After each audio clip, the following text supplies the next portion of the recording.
Are these 7 job platforms ranked and what actually works? So this is a complete no BS guide from someone who's applied to hundreds of roles and learned how to move the actual needle. So I'm sure you guys have been starting to apply and probably getting stuck because you don't know where to apply, or maybe you have been applying but getting rejected and you've been applying to like bunch of places, but you don't know what platform actually gets you the highest return on your time. So this is for that. So pick 3 primary channels. So one campus, one dev focused, and one volume tool. So I'll go over my stack in a bit.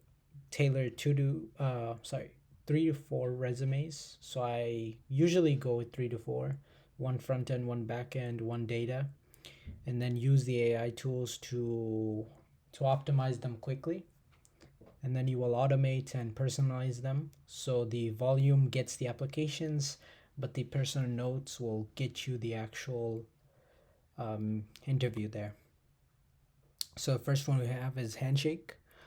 So this is good for campus recruiting. The pros for that is going to be university only, internships and jobs. So this is university based. So if you do go to a university, this is hands down the best one to go with.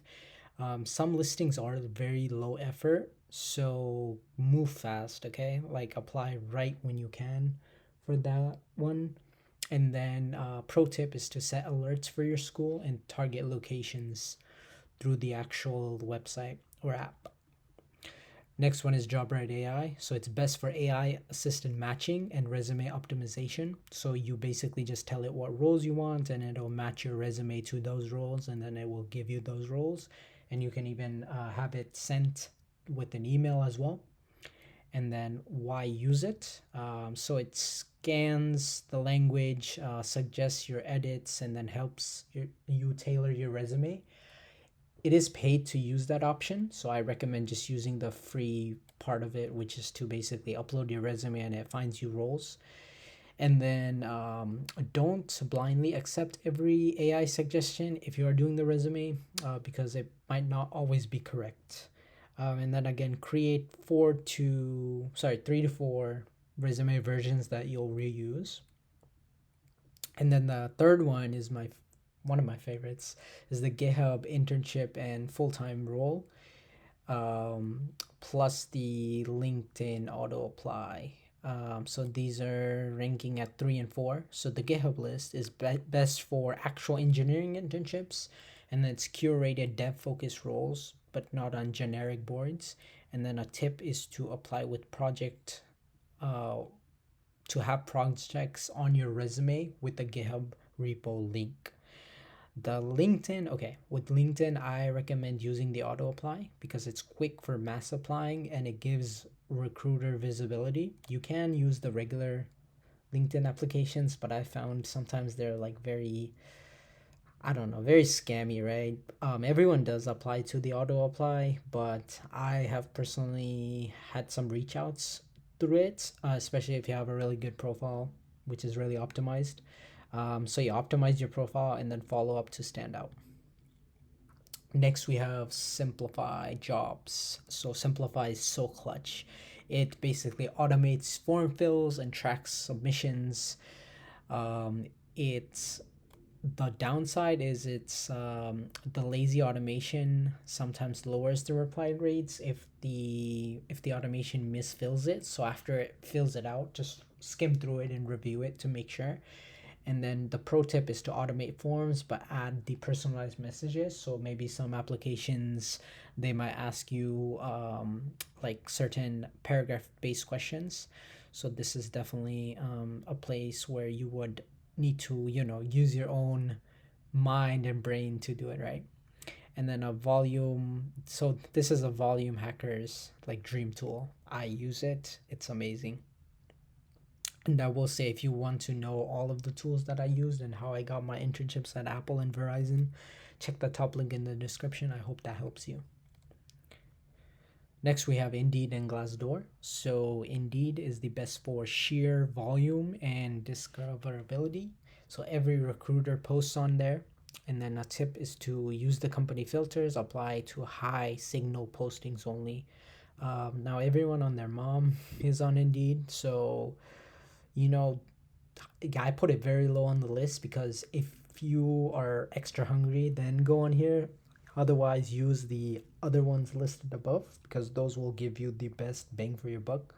But we do have Indeed, and then Glassdoor, same story here. So it's a company research and listings. So it's paired with reviews and salary info. It has a really nice UI, which I like about it. And then a tip is to read the interview reviews for sample questions once you get the interview. Okay, don't start reading the interview reviews before you even apply. Like, don't waste your time. Just apply if you get the interview.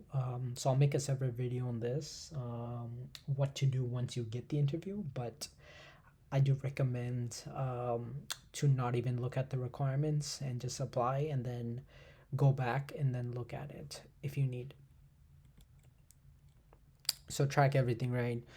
So I use a simple Notion. I used to use Google Sheets, now I use a Notion, but basically the platform, role, date applied, follow up date, and status.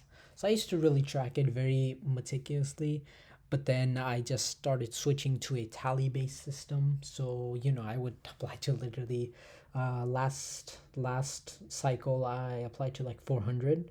So yeah, it's hard to keep track, right? And it gets boring after a certain point. So I found it like just tallying and just setting goals for yourself really help. So just do that, and then ask for referrals. I can't stress this enough. Use LinkedIn and your GitHub contacts or your real life contacts. Like, go out, talk to people, and literally just make connections. And again, I'll also make a video on how to ask for referrals, but like, trust me, you want to not come off as needy and just give value first, and then you can ask, right?